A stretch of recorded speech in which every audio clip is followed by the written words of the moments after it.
तर नमस्कार मित्रांनो, स्वागत आहे तुमचं आपल्याच मराठी यूट्यूब चॅनलमध्ये. आणि मित्रांनो, आजच्या व्हिडिओमध्ये आपण पाहणार आहोत की लाडक्या बहिणींना मार्च आणि एप्रिलचा हप्ता कधी मिळणार आणि याच्या ज्या संभाव्य तारखा आहेत त्या काय आहेत त्या आपण या व्हिडिओमध्ये जाणून घेणार आहोत.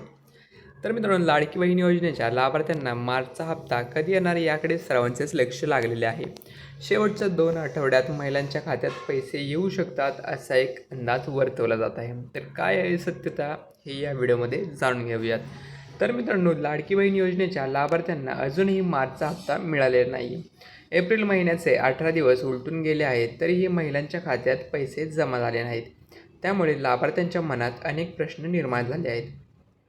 त्याचबरोबर आता एप्रिलच्या हप्त्याबाबतही प्रश्न विचारले जात आहेत. लाडक्या बहिणींना मार्च आणि एप्रिलचा हप्ता एकत्र येणार असल्याची चर्चा देखील आता सुरू झाली आहे.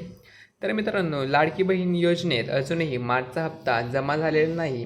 गेल्या अनेक दिवसांपासून हप्ता लांबणीवर गेला आहे. लाडकी बहीण योजनेचा हप्ता पुढच्या महिन्यात दिला जातो. मागच्या महिन्यात देखील शेवटच्या आठवड्यात महिलांच्या खात्यात पैसे जमा झाले होते. त्यामुळे यावेळी देखील शेवटच्या 2 आठवड्यात पैसे जमा केले जाऊ शकतात. त्यामुळे महिलांना पुढच्या आठवड्यात खुशखबरी मिळू शकते. तर मित्रांनो, लाडकी बहीण योजनेच्या लाभार्थ्यांना आता मार्च आणि एप्रिलचा हप्ता एकत्र येणार असल्याची ही चर्चा देखील सुरू आहे.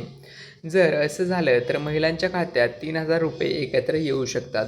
महिलांना डबल खुशखबरी मिळू शकते. मात्र 3,000 रुपये एकत्र येण्याची शक्यता कमी आहे. यामुळे महिलांना 1,500 रुपये की 3,000 रुपये येणार याकडे सर्वांचेच लक्ष लागले आहे. तर लाडकी बहीण योजनेत KYC करणे अनिवार्य आहे. KYCमध्ये दुरुस्ती करण्यासाठी शेवटची तारीख समोर आली आहे.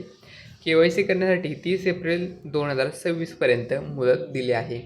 तोपर्यंत तुम्हाला KYC दुरुस्ती करून घ्यायची आहे. त्यानंतर महिलांचा जो लाभ आहे तो सुरू होणार आहे. तर मित्रांनो, माहिती आवडली असेल तर कमेंट करून नक्की कळवा. आणि यूट्यूब चॅनलवर जर नवीन असाल तर आपल्या यूट्यूब चॅनलला नक्की सबस्क्राईब करा, कारण आपल्या या यूट्यूब चॅनलवर अशाच प्रकारच्या माहिती आपण पोस्ट करत असतो. धन्यवाद.